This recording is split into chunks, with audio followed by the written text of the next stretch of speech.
Good evening, ladies and gentlemen. Welcome to another exciting episode of Afrolynk Expert Live. I'm your host, Kumbira Ishpadza. Tonight, we've got an interesting topic and an interesting lineup as well. It's the first time that we'll go for a three-team expert panel. And our topic tonight is how media is changing the narrative on African entrepreneurship. And I'd like you to help me welcome our experts tonight. Firstly, we've got Tamasin For from the BBC. Hi, Tamasin. Hi, how are you? Fine, thanks. Welcome to Afrolynk Expert Live. Thank you. Okay. Yeah. And secondly, we've got Abu-Bakarr from Deutsche Welle. Hi, Abu. Hi, Kumirai. Thanks for having me here. Thanks for coming through. Thanks for coming through. And we also have Nash from Loudhailer in South Africa, Cape Town. I think she'll be coming through in a moment. We seem to have lost her just for a minute. But anyway, while we wait for Caitlin as well, maybe we just start with you, Tamasin. Please just give the viewers a brief introduction. Who's Tamasin For? Yeah, well, I'm a journalist, as you mentioned. Started in the world of journalism more than 20 years ago in London, started in commercial radio and then moved into the BBC radio and television. Then in 2010, I left the BBC and went to live in Monrovia in Liberia to work for the Canadian organisation, Journalists for Human Rights, training female journalists in Liberia. And that was for about a year. And then I went on to become a freelance journalist for the Guardian newspaper here in the UK, NPR, National Public Radio in America, Deutsche Welle, our esteemed colleague, that's where Abu is also from, CNN, Sky, sort of worked really across Africa as a freelance journalist. And then I was appointed to BBC's correspondent in Ivory Coast, which was a really interesting role. French Africa, my first experience. I've been to Mali and Guinea, but I really sort of got immersed into French Afrique. And then from there, back to London, and I mainly present business programs in the BBC Radio World Service, as well as some television presenting. So business and news really are my sort of my strong points at the moment, as well as doing freelance filmmaking and speaking events such as this. So that's me. Thank you very much for that introduction. And yeah, Caitlin Nash is now. Caitlin, we had lost you for a second there. Welcome to Afrolynk Expert Live. Hello, everyone. Okay. Yes. Could you please just also give us a brief introduction? Who's Caitlin in terms of who you are, as well as what you're doing currently? Yeah. Thanks. Hello, everybody. My name is Caitlin, and during my working hours, which seems to be more than 24 hours a day on certain days, I live and breathe to tell the African innovation story through the company I founded a few years ago called the Loudhailer. Essentially, we work tirelessly to try and raise visibility on African innovation and talent here within the startup community, as well as broader innovation programs across the continent. And our hope is really that the storytelling will not only help fast track getting African talent out globally, but also attract investment into the continent to create jobs.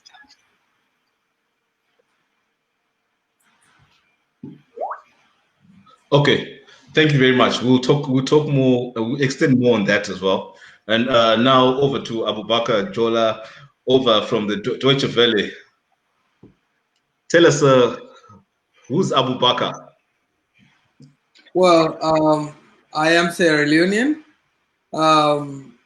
I live in Bonn and work in Bonn with Deutsche Welle, as you mentioned earlier, and I've been with Deutsche Welle for almost 10 years now, with the English for Africa department, where I basically plan, produce, and present a radio program called Afrolynk.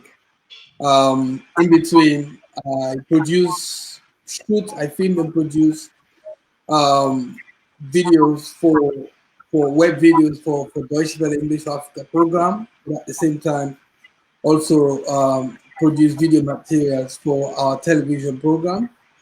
But mostly nowadays, I'm more passionate about our new YouTube channel where we are trying to um, somehow create a unique sort of content for the African audience, a content that is different from the usual material you see on television concerning related to Africa.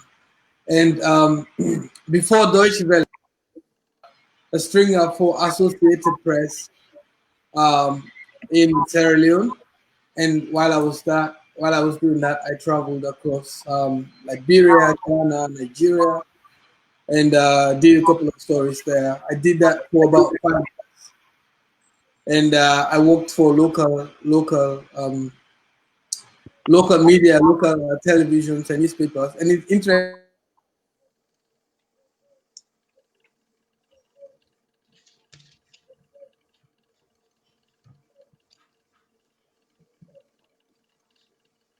Hello.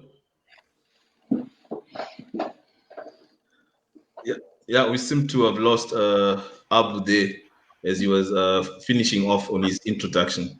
Yeah, Abu. Okay, can Yes, you hear me we now? lost. Can you hear us? Yes, I can hear you loud and clear. Now, I was saying yeah. that I don't know if I don't know where it stopped, but before Deutsche Welle, I was in Sierra Leone and I was with Associated Press for about 5 years. Associated Press Television News, APTN, based in London. I worked with them and I covered a couple of stories from Sierra Leone, Liberia, Ghana, and Nigeria. And before that, I worked with local televisions, newspapers, and also with journalists for human rights, JHR, that Tamasin mentioned there. You were there. You were with them in Liberia. I was with them in Sierra Leone. Okay. Interesting. So, guys, I think we just start from the top. I want this question applies to all of you. What is your take, your honest take on the state of entrepreneurship on the African continent? So I'd like to start with you from Tamasin.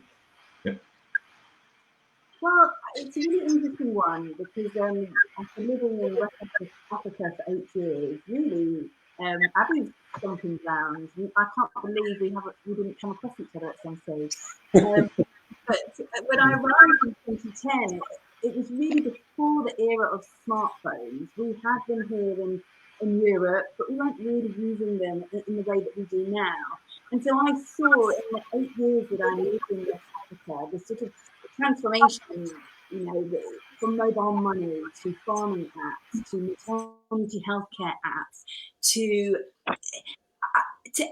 solving any type of problem, in fact. And it's especially incredible to see now during the pandemic where here in Europe, we don't use mobile money. People rely on physically going to the banks. We don't have those sort of tech app type solutions. And what we've seen during the pandemic in much of Africa are these tech solutions which were already invested in, probably not enough, but ready and people using them and have taken off because of this lack of big infrastructure, whether it comes to transport or roads or electricity. And so parts of Africa have had to adapt and have got so digitally advanced. I think it's opened up such a huge opportunity for entrepreneurs, and everyone is an entrepreneur that you come across. Certainly in my experience in West Africa, you know, whether you're that young boy selling cold water on the side of the road or ice pops, you know, everyone's thinking of some way to make money.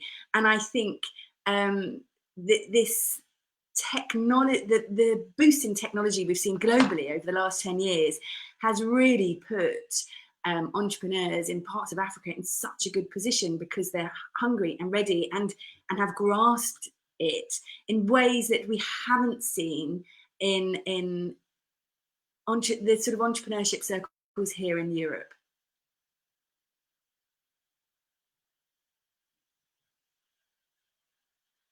I can see, Caitlin, you're nodding a lot. Is that nodding in? Are you on the same wavelength? Are you together on that? Please, yeah, over to you as well. What's your take on the African entrepreneurship ecosystem at the moment?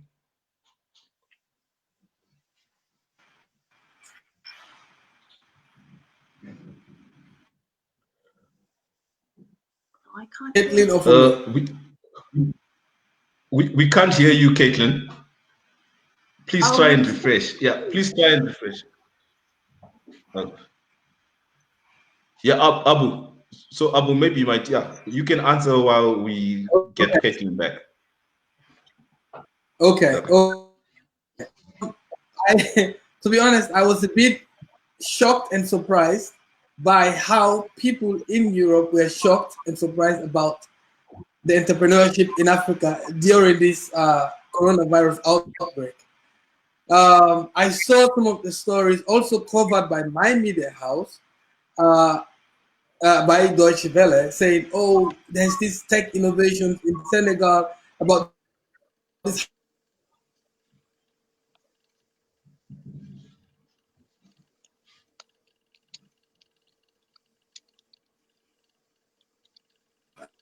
Unfortunately, I can't hear Abu anymore. And people Yeah, I think there's something. These ideas were coming. You can't hear me. Oh, you're back. Oh, okay. Yeah, we can hear you now. Your network was. Yeah. I was just mentioning how surprised I was that people in Europe, like my media organization, Deutsche Welle, and other international media broadcasters, including the BBC, Al Jazeera, and the way we covered these tech innovations, like all being like, "Oh, look at this! The Africans are so creative, coming up with this hand washing machine."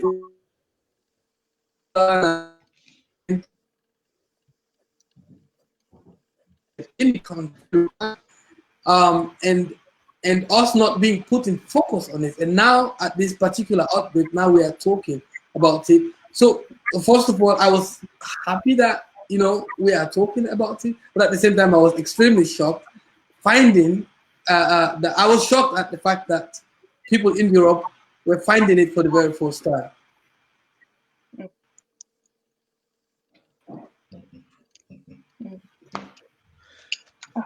Yeah. So over to you, Caitlin. Oh, we've lost Caitlin once again, because I was going to ask her in terms of what is her take as someone who's actually on the ground in Africa and involved within the entrepreneurship space as well. So we seem to have lost her for a while. So maybe just a follow up onto what are you guys from your own organizations? What are you doing practically on the ground in terms of impacting and changing the narrative in terms of African entrepreneurship? You want me to go first? Yeah, we can start with you, Tamasin. Do you want to take that, Tamasin? Yeah, sure.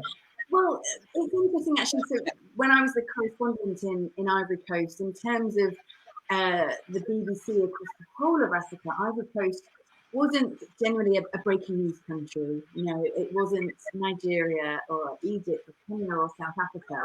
And so I had to be creative in terms of the stories that I covered, which was great for me because it really pushed me to do what I love doing, which is speaking to people. And what I really focused on was, as you said, Kimberly, changing a narrative.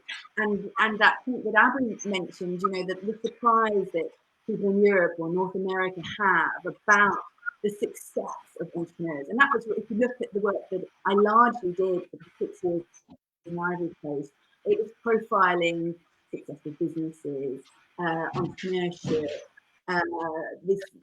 the first education tablet homemade in Africa. It was always looking at those types of stories. And it's very easy as a journalist, especially a foreign journalist like myself, to come into a country like Ivory Coast, and there's a lot of conflict that you could focus on, and human rights abuses, and you know, the political scene. Of course, all of those things are important, but if you especially if you're the only BBC correspondent in a country, you have quite a lot of responsibility in your broadcast and your news of that country is a portrayal of the entire country, and the BBC is the biggest news organisation in the world with hundreds of millions of listeners. And so I was conscious of that, and really wanted to showcase women, young people. I did a lot of stuff with young people and entrepreneurs, and this idea that finding those stories that you, if you lived in Europe and didn't have the knowledge that Abu does, and you do, Kumbarai, and Caitlin when she comes back, that would make them think and just think slightly differently. And now I'm back here in the UK as a presenter. We get a lot of choice in terms of the topics that we choose. So generally, I'm known when I'm doing programs like Business Daily on the World Service or World Business Report on the World Service, of choosing still those types of stories, covering things that, you know, maybe a different reporter without the experience in Africa would even think of, and also having those contacts of those, you know, fantastically experienced female CEOs, and you know, really focusing on those types of people and raising their voices. So I guess that's what I feel I personally do, and I can't speak for the BBC as a whole, but that's sort of what I strive to do in my reporting. Thank you very much, Tamasin, and please continue the great job of speaking the African story. Thank you.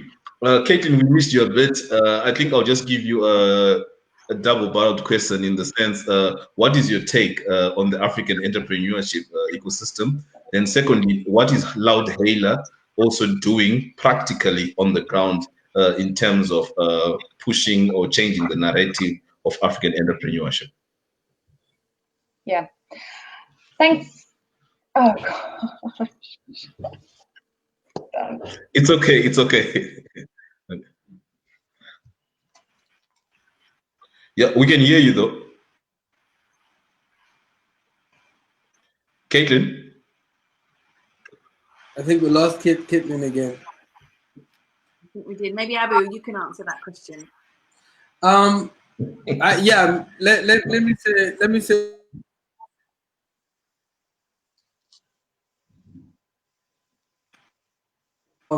As we say, as most of the people put it to us, negative and positive reporting on the African continent. And to me, as a journalist living and working in Europe for a European broadcaster and targeting the African market, I don't honestly see things this way. As a journalist, I tell stories. I tell stories based on the reality I see.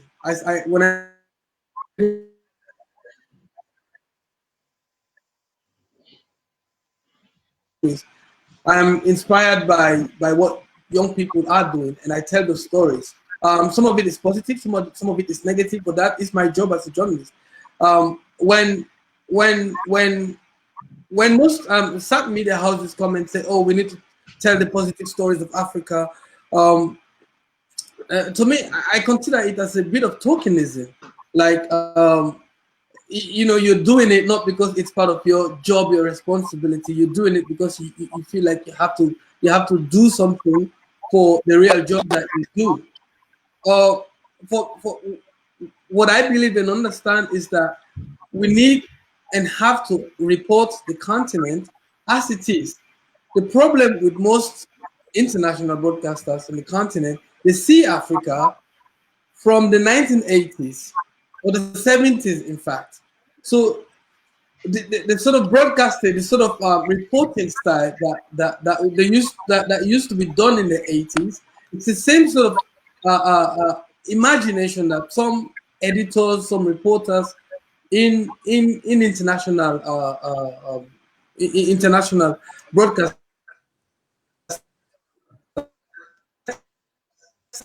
You see an article on say on one of these websites, and that refer to about hunger. Say the UN, United Nations releases, the UNDP releases a report about hunger in the world. Yeah, and you see a picture of an African, a mother and a baby, naked, dehydrated, on that picture.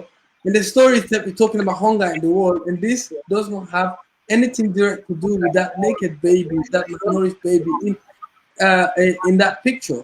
So, but this is the understanding they have about Africa, and so that is the sort of that is the way they approach this whole reporting. But this is the aspect that I want to change. This is the aspect for me that does not go at all.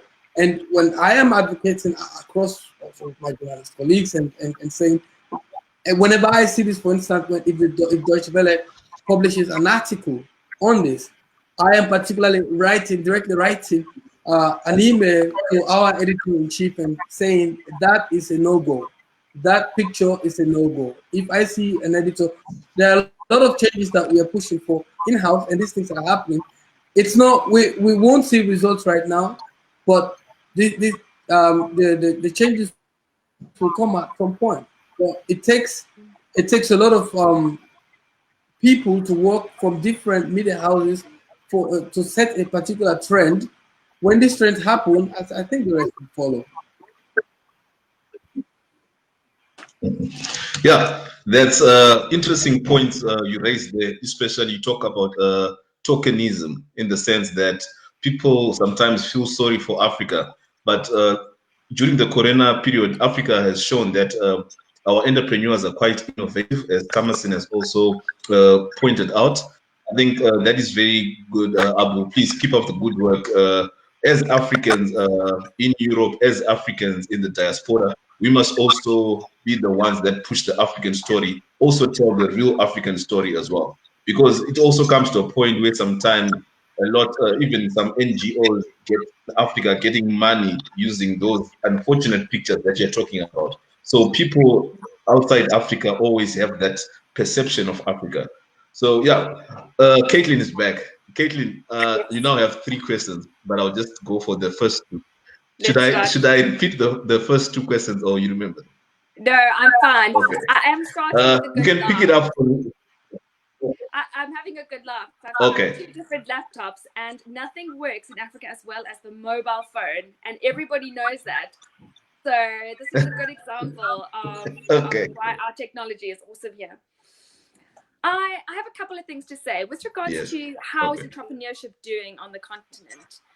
We have very clearly seen a formalization of the innovation ecosystem over the last 3 to 4 to 5 years. The pace at which entrepreneurship is becoming mainstreamed, becoming a career, has certainly accelerated massively here. People are building businesses off the back of the specific digital entrepreneurship environment. The Loudhailer being one of them. You know, we're a niche storytelling agency that helps entrepreneurs get visibility. And smaller companies across the entire value chain are emerging, and that's because they are needed. So I would say in terms of how is entrepreneurship doing on the country, I think it's becoming more formalized. But perhaps what is important for people to understand is it's a way of life here. So it's not a luxury, it's not nice to have, it's not a choice, in the sense that the population forecasts in terms of growth are so extraordinary for the continent that every single way we live has to change, and not in a linear way, in exponential growth. How we grow food, how we move, how we house, how we school, how we educate has to change exponentially in terms of every citizen on this continent being catered for in the future. That's why there's this massive opportunity in Africa, because there is the need. And as the infrastructure improves, so too does the opportunity for not just innovators in Africa, but solution providers around the world to come here and solve some of the greatest problems and opportunities on the planet at the moment, to be honest. And that's why we've seen so many people from Europe and from America, from Asia wanting to come here, because the opportunity to apply skilled, talent, resources is just a remarkable time in Africa right now, and will be for the next couple of decades.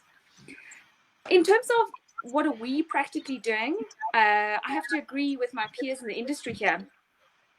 Storytelling is all about getting people, putting information that will be useful to them in their hands. And I think that's what we strive to do. We, from an African point of view, have to raise the visibility on what is happening here on the continent, and very pertinently not try and mimic how people tell innovation stories elsewhere in the world. Africa has a completely different approach to how we trade with each other, how we build relationships with each other. It's unique to this continent. And we cannot, from a media point of view, try and mirror a Silicon Valley type storytelling. And that's something we try and move very strongly away from. I think what I find challenging as a professional from a media reporting point of view is we seem to have gotten stuck in a bit of a lull. As a team, we were talking about it today, where there's almost this celebrity entrepreneurship happening in the media. A team member of mine was saying he's noticed since working in this type of content, there's a couple of celebrity stars in the entrepreneurship space, and you'll often see them hitting the headlines over and over and over again, which is fantastic. But we also, our storytelling sometimes can become a bit stifled, where we're just talking about how much did you raise, what product did you launch, and our storytelling has become a little bit limiting in terms of being able to look deeper into contextualizing what we're doing, how we're achieving it, and who we can do it with in order to connect the dots and help people see how they can get involved on different parts of the continent. So I think that's one thing we're trying to do, is go a bit more deeply into the story of entrepreneurship. I think that's exceptionally important. I think you made a very valid point, which is people share news. A YouTube channel, a news article, a radio interview, they're just mediums. And I think there's nothing like actually having ambassadors out there telling the story and knowing what our key messages are. So from a practical point of view, we spend a tremendous amount of time with entrepreneurs, helping them find their voice, literally find their voice, to make sure that they are accurately and passionately telling their story to everybody they meet on the continent.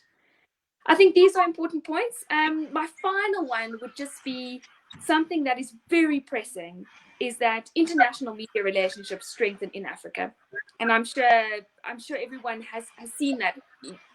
Various media outlets that operate here, they do fantastic work. But I find when we reach out to other international media organizations, their reporting is either quite limited in terms of Africa, or their appetite not particularly aggressive for wanting to build long-term media relationships. And that is definitely something we can all work on collectively. Yeah, that is powerful. Thank you.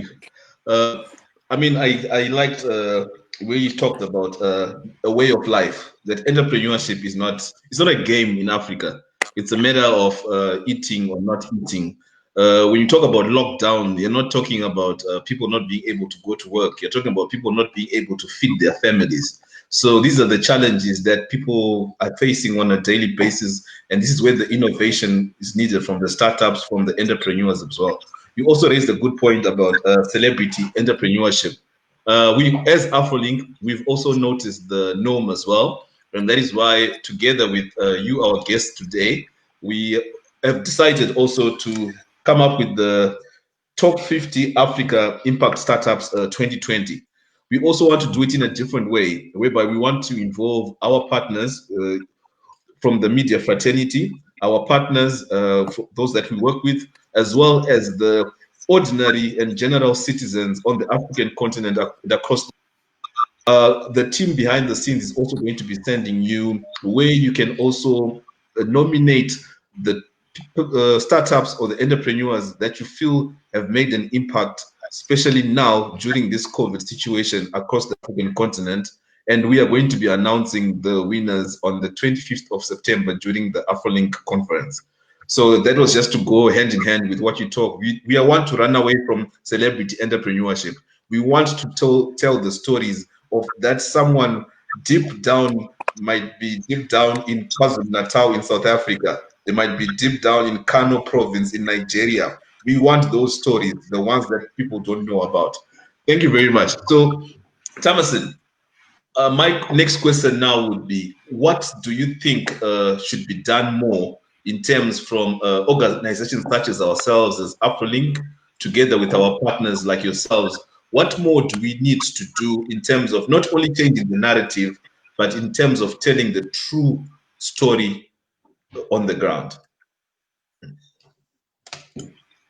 Well, I guess, I mean, for example, I've had the pleasure of interviewing your founder on the BBC, and I asked him, does he have an example of a great startup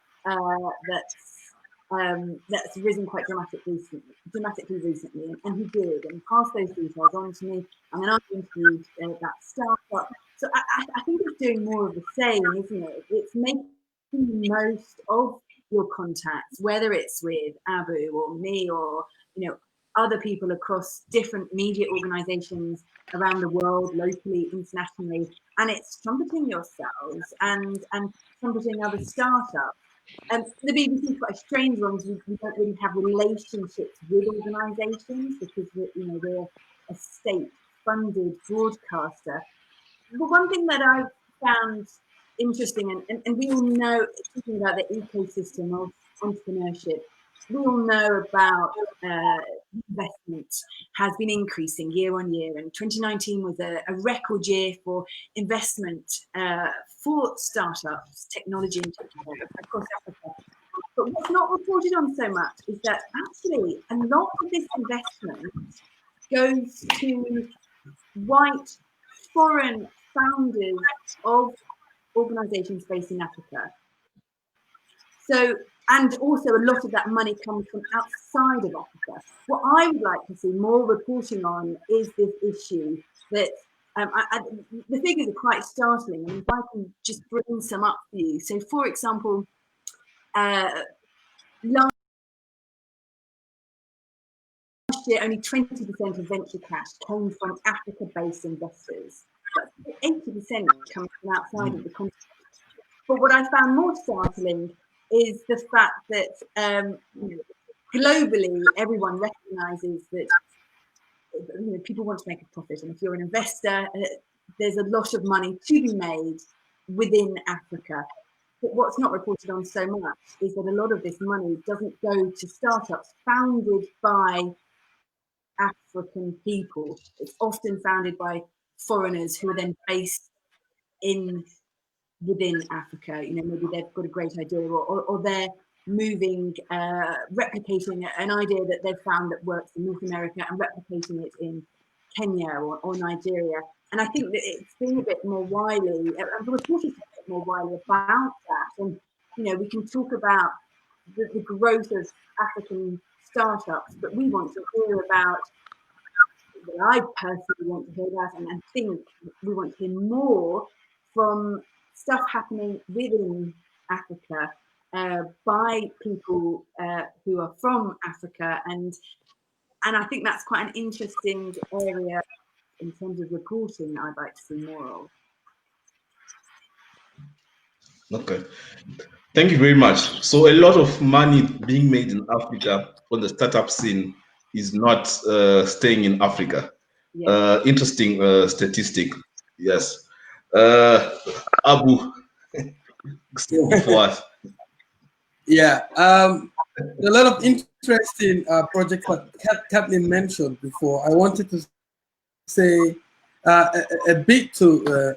I wanted to just respond a bit to those, and then I can just look on the points there. One of those is that all of these amazing projects are happening in Africa, but it's not being reported by the world because we in the international media, we are sort of used to a type of broadcasting that doesn't reflect the reality on the ground in Africa. That's why I'm saying instead of we do tokenism report where we talk about doing positive reports in Africa, but rather just try and focus on the reality as an international media broadcaster.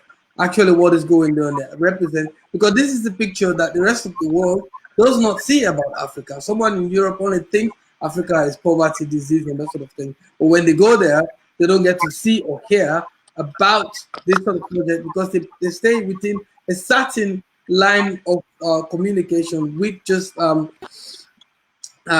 hard, honestly, to get out of and get into that reality. Anyway, so now to your point about how to what Afrolynk, for instance, can do to change the narrative in Africa. You see, Kumbara, you have to understand, international media houses are very slow to react to things because these are very massive institutions that for change to happen, it takes a lot of, you know, the BBC, for instance, cannot just decide tomorrow we're going to start using Be Live now to do our live interviews, or not just going to decide, okay, now WhatsApp is our. It takes massive infrastructure change, and so these international media houses react very late to changes, and now technological changes, these advancements are coming like very fast. Not even regulators are reacting on time to those things. So what organizations like Afrolynk needs to do, you need to raise the profile of the people you're working with. These and I would say for Caitlin,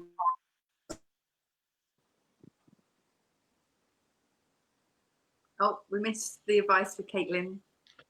You create some sort of a platform. If you somehow create a platform where these projects, these individual people are put on the forefront, are being known, the international media have no option but to react to what's going on. Most of what we are doing as international media, when we come to Africa, we are reporting about local projects funded by Western organizations like the EU, the UN. Those sort of projects is what we concentrate on most of the time. We don't focus on local-based projects where it's ground root. Someone started this idea and then they brought it forward and it's become successful. That is not our focus. And Afrolynk, you're working directly with those guys.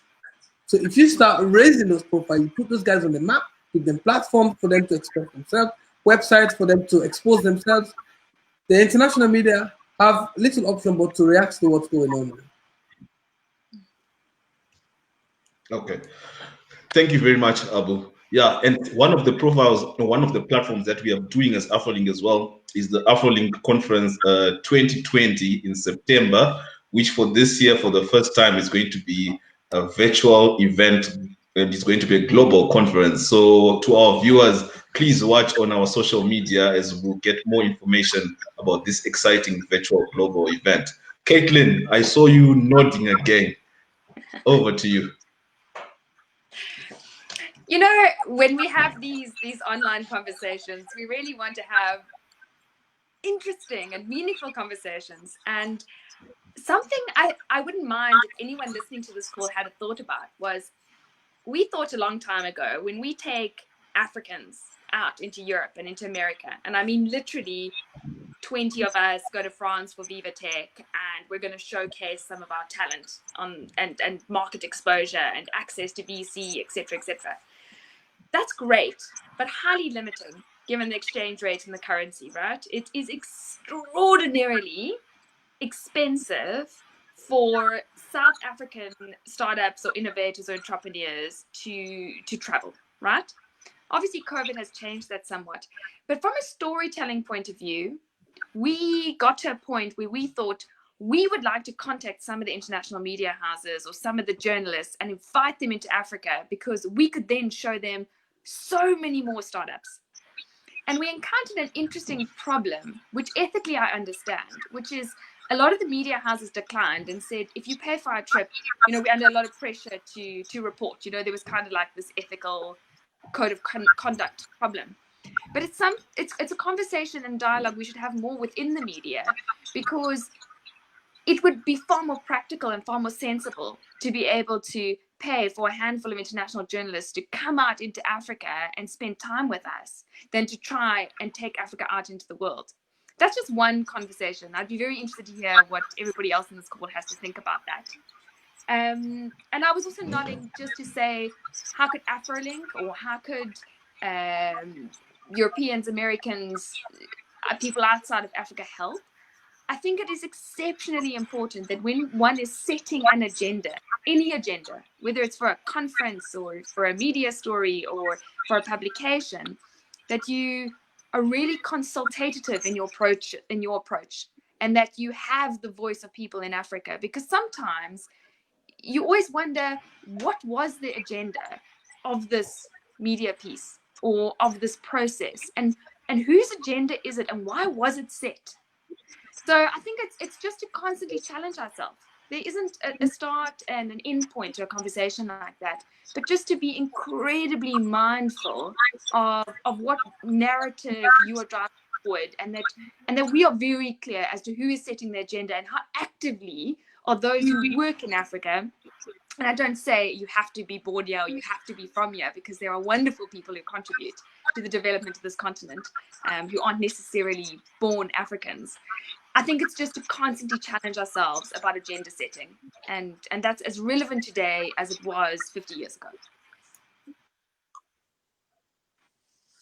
Well, guys, I want you guys to give me feedback to what Caitlin just suggested just now. But before you do, we have a tradition on the program that every week we also giving the shout outs from our viewers. And today, my apologies to the viewers. I mean, it's been such an interesting conversation. I forgot the most important part of the show. To our viewers, so we have Verena Rentro says hi, we can hear you. Mims Rose from Berlin. The boss himself, Moses Akwa. We have Sven Mangels as usual, our top fan from Lithub in Hamburg. We have Masiba, another top fan, hi from the UK. Sofian Sidom, greetings from Paris, hi. Tatenda, hi from Peter Marisbeck. Makiwa Tembani, African story from an African perspective. Obadamilola Owela, hi from Berlin. She's loving the conversation. Mike Bumbe from Harare. Tafadwa Chihota, hi AJ from Johannesburg, enjoying the discussion. Blessing Emmanuel Chazireni, this is interesting, impressive. Verena, once again, thank you, Verena, for the comments as well. And yeah, Tembani says a good point. The ideally media and development work in Africa should be driven by Africans. Unfortunately, sometimes we fail to achieve this because funding, in most cases, not from Africa. So the story is often distorted. Yes, thank you to our viewers. Continue tuning in. And over to you, Tamasin, to reaction to what Caitlin had suggested as well. Yeah, well, it's to her first point, really. You know, this idea of rather than 20 people from countries in Africa going to Europe for an event, 2 journalists from Europe should come to Africa. What I would suggest, which is even better than that, because it's the idea that you know, international journalists are the best to report on this. Africa itself, I'm not speaking for Deutsche Welle, and I'm really speaking for the BBC. The BBC is lucky to be so huge, but it has a stringer or freelancer or correspondent in every single African country. So the idea that the BBC in London needs to go to Africa or a country in Africa, I feel that that's sort of what we saw decades past. This idea of your big anchor from London coming out, and then that's when it's a big story. Actually, we've got language services on the BBC, hundreds of language services which cover Igbo in Nigeria, French. We've got BBC Afrolynk, Hausa, and they've got journalists in the countries that can be reporting on it. And I also think it's this idea of it's not just about reporting those stories to the West.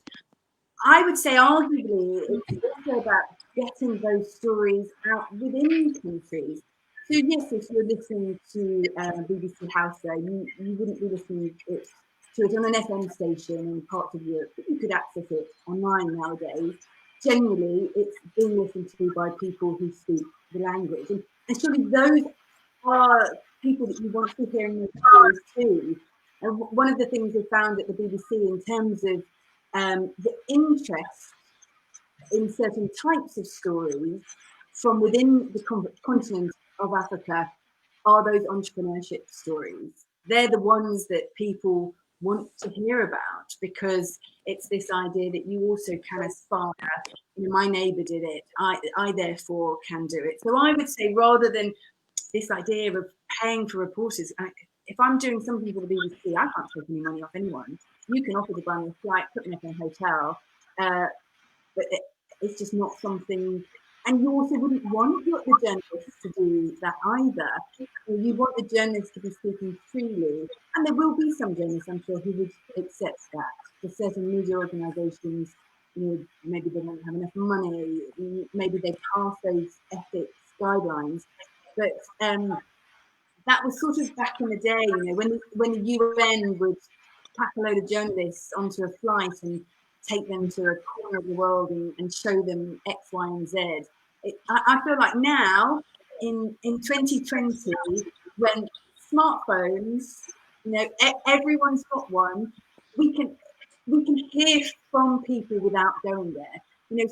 I think that COVID has proved that. I've presented so many programs without leaving my living room, and I've got voices from all over Africa on those programs, and I didn't need to send a single journalist to go and find them. It's all through WhatsApp, it's on Twitter, it's on Instagram, it's finding contacts. That's how I found Afrolynk, looking on LinkedIn. I really wanted to talk to an experienced African investment company. And so I don't think so much anymore it's about sending the big busting anchors from Europe.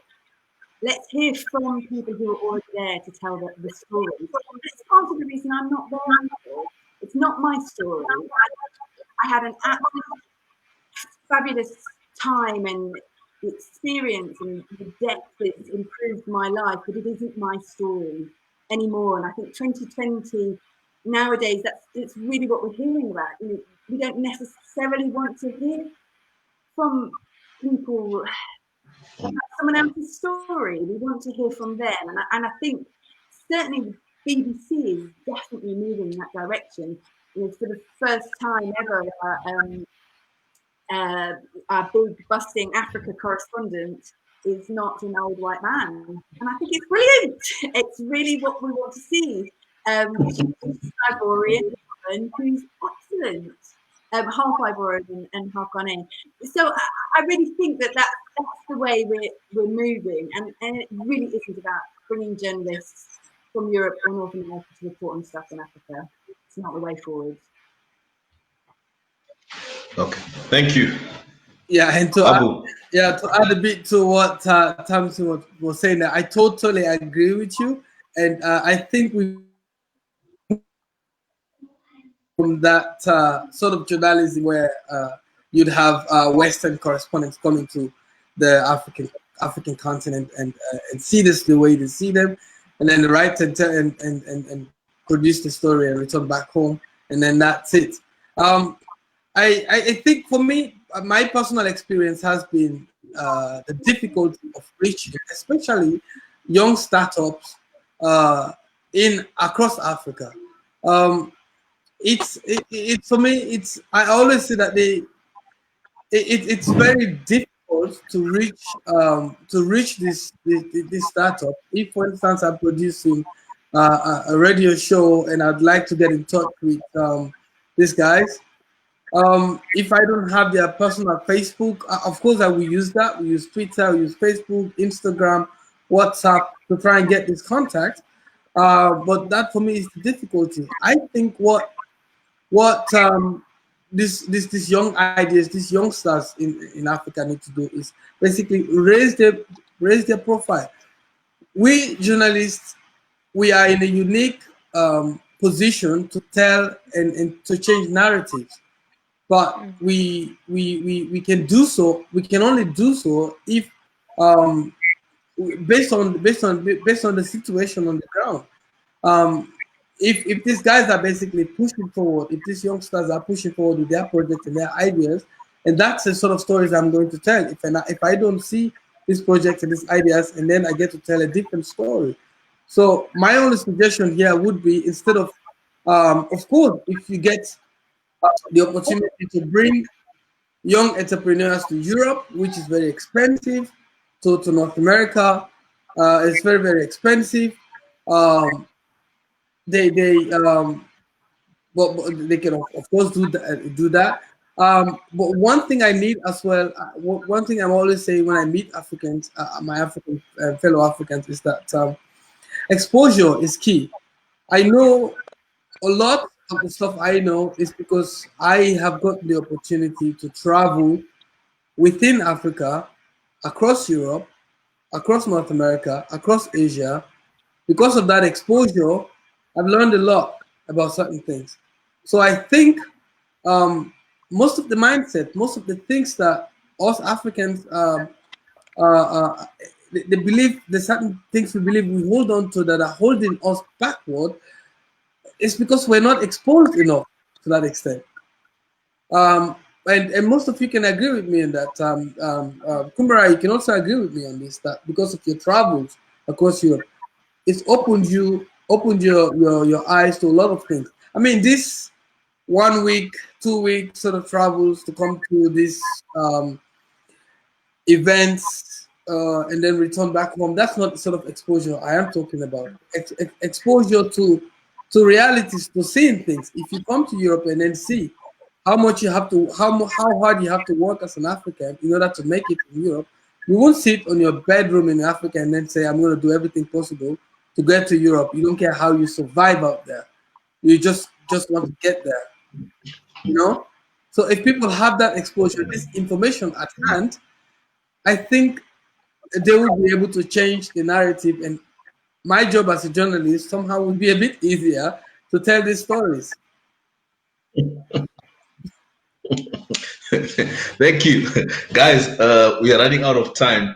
I've still got 2 questions to ask you. So I think probably before, because I want to finish off with some nominations for the listings. What more do you think needs to be done in terms of? I mean, in fact, sorry. Let me rephrase that. I think we've covered that one. How do you think we should, in terms of honoring the startups that are doing well on the continent, in terms of highlighting or showcasing them? How do you think is the most ideal way? Because you've talked about tokenism, you've talked about agenda setting, whereby the one who's paying for the ticket is the one who sets the agenda as well of what is going to be written. So how do you see, what is the most effective way to still highlight the success stories from the African continent from the media perspective? Can we start?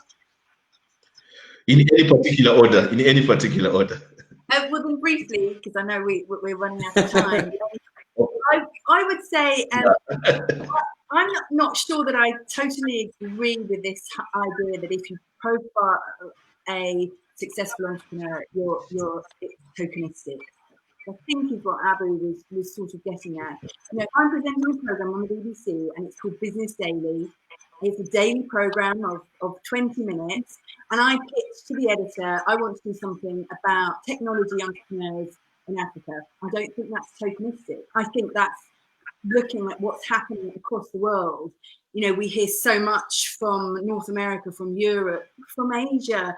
And I want to hear from Africa too in its own right. And because my subject matter is business daily, you know, I'm not going to be talking about anything else other than business related matters. So whether it's about Nollywood, whether it's about the tech entrepreneurship scene, whether it's about investing within Africa, I don't think any of that is tokenistic. I think it's just good journalism, because it's the BBC World Service, we want to hear about the world, and that's part of the reason why they get me on to be a presenter, because that's where my experience lies.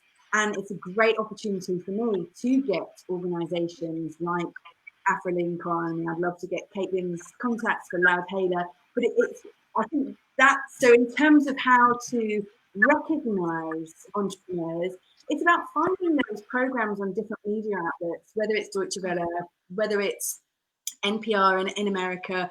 The BBC is so fortunate, we've got such a wealth of programs. You know, we've got entire programs entirely focused on Africa, so it's very easy to find that slot to profile those entrepreneurs. And so in terms of the media, I think it's just about digging a bit deeper. And it's something Caitlin was saying earlier about, you know, not always resorting to those ones we know about. And that's very easy as a journalist. Okay, right, I need a great entrepreneur who works in the field of mobile technology. Okay, I've got so-and-so, okay, I'll get him on. Actually, I'm going to find a woman. We haven't heard from a woman in that field, and I don't know her yet. It only takes an hour of Googling before there's a wealth of people who are doing stuff. And they might not have had 5 articles written about them or be in the Forbes 30 under 30 in Africa, but let's get them on instead. So I think that's a really good point from Caitlin. It's about journalists searching a bit deeper and not taking the easy option. Sorry, that was too long, wasn't it? Okay. Thank you. Caitlin. So mine is not going to be rocket science. From a media point of view, I think the greatest thing any organization can do for a startup or an entrepreneur from media is to reward them with a really well produced video clip about their story or their success. With a video clip or a podcast or even just a really well written piece.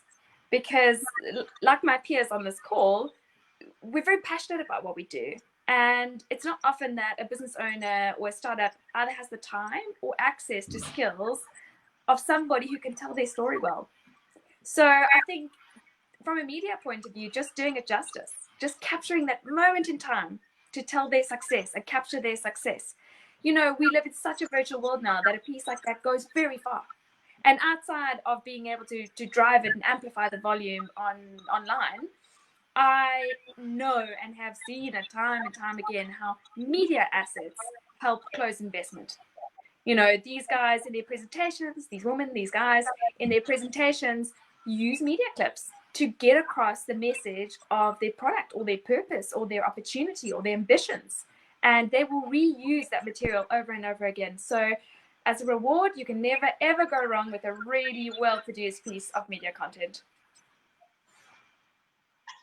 That is such a practical answer that this just needs to be done. Thank you very much for that. Abu, over to you.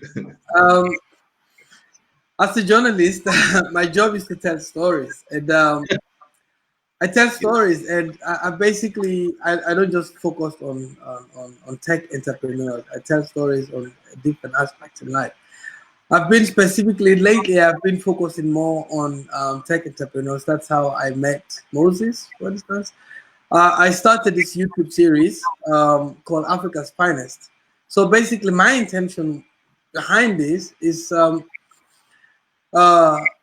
basically take this picture of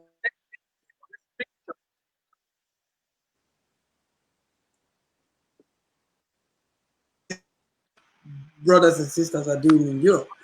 And it's all positive and all of that, looking at the incredible job most of these folks are doing. I mean, it's still in production. We haven't published the videos yet because Corona came in and all the delays and all of that.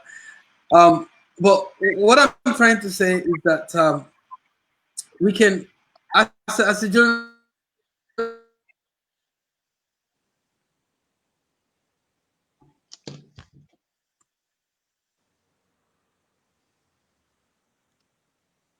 we seem to have lost. I tell the story. Okay. Am I back? Can you? Yeah, I can hear you. Now. You're back. Okay. Okay. So let me just wrap up. As a parting shot. Yeah, wrap up. As you finish, when you finish, also just nominate 2 startups on the continent that you think are making an impact. Thank you. Then we just go finish like that. I don't know if I can think off the cuff about startups. I've interpreted. I like telling personal stories. I basically look at individuals and then tell their stories. Like I told Moses' story, and there are also a couple of those guys. So far, my focus has been mostly in Europe, in Germany, and of course, intention. You know how labor intensive and how expensive it is to produce programs in Africa. So I can't think of the cuff right now to give you any name, but I think as a journalist, what I was about to say there, as a journalist, I tell stories, and those stories can be positive, can be negative. But of course, when there is a tech entrepreneur involved in it, it always tends to be positive. Yeah. Okay. Thank you. So guys, just over to you, Caitlin. Please give us 2 startups across the continent that have impressed you. Yeah, there is absolutely no ways I could choose only one. So I'll give a couple. I've been blown away by Sweep a couple, please. South Africa. Sweep South in South Africa. Aisha Pando and your team has done amazing work during COVID. It's a platform where you can book cleaning services. And during COVID, because the cleaners and domestic workers couldn't work, they actually raised a 12 million rand fund to keep paying those workers. And that was phenomenal. What is it called? Company. Sweep South. Really phenomenal. Okay. I think. Okay. We also write it down for viewers as well. Yeah. Yes. I'll Go send ahead. you the copy. There's another company called Merchant Capital, and they do business loans for small companies.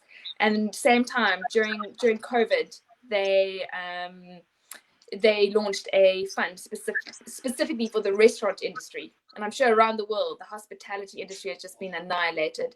So it was phenomenal how these guys pivoted and actually responded to their communities. Both of those are endeavor entrepreneurs. I think if you look in Africa, the endeavor entrepreneurs are really, really flourishing through the support they get from that organization. Yeah, and you know, there's other companies, fun ones, last one, like my fan park, who actually books celebrities and sends messages of hope. And that's been amazing during COVID, to have our captain of the rugby team sending messages of hope to people who really need it at this time. So I could go on loads. Africa has tons of talent, and this is going to be amazing, this top 50 list. I can't wait to see it. We have actually, so we also put up the link there, so you can also send out, also nominate all these amazing startups that you mentioned. I especially like the one that has Sia Kolisi. Please, I need to know about that one more. I'll get in contact with you. And lastly, over to you, Tamasin. Like Abu and Caitlin, I've reported on loads, so it does mean to raise a few, but I will do. One entrepreneur who I've reported on in the past is a young man called Charles Boy, who founded a company called Dex Technology, and they produce what's called this science set. His dad was a science teacher, passed away unfortunately, but encouraged that love of science in him. but he grew up in a school where there wasn't any kit of any type anywhere. So anyway, he created a textbook-sized kit, and countries all over the world are using it. And I just think he's a really fabulous example of an entrepreneur who, as we've been talking about, became an entrepreneur out of necessity and created something out of necessity. So it isn't sort of a dream job as people in Europe and North America think about. So he's a great one. And then secondly, and I don't know whether Caitlin has heard of this. She's a woman called Relief. Let me get her surname right. Sorry, I'm going to click on my phone. Relief Ledwaba, and she's a founder of GFPA, the Girls Fly program in Africa, but it's based in Johannesburg. She's in South Africa, yeah? Yes.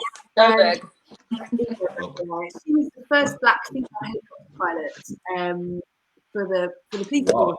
Wow. This really dynamic, incredible woman, and her program is all about getting girls from across Africa, but it's mainly Southern Africa, Botswana and South Africa, into STEM. So she gets girls from all types of backgrounds on these amazing camps, which I was lucky to go on one and film this great piece about her. Just an example of someone who's using their own skill to further others. And in her case, further young girls. So yeah, I'll go for her. She's a brilliant woman. Guys, it was our first time doing a three-way interview. I think it went very well. I think the more the merrier, and the more information, the more network, the more collaborations. I just want to thank you on behalf of the Afrolynk team for coming through. I hope that we continue working together in telling the true Africans, giving value to the young entrepreneurs and startups on the continent, especially at such a time of this COVID pandemic. To everyone out there, just stay safe during this time. And I also want to thank my team behind the scenes, Julia, Lola, and Sophia. Thank you. And from the Afrolynk team, we are out. Thank you very much, guys. Thank you. Bye-bye. Thank you. Bye. Bye.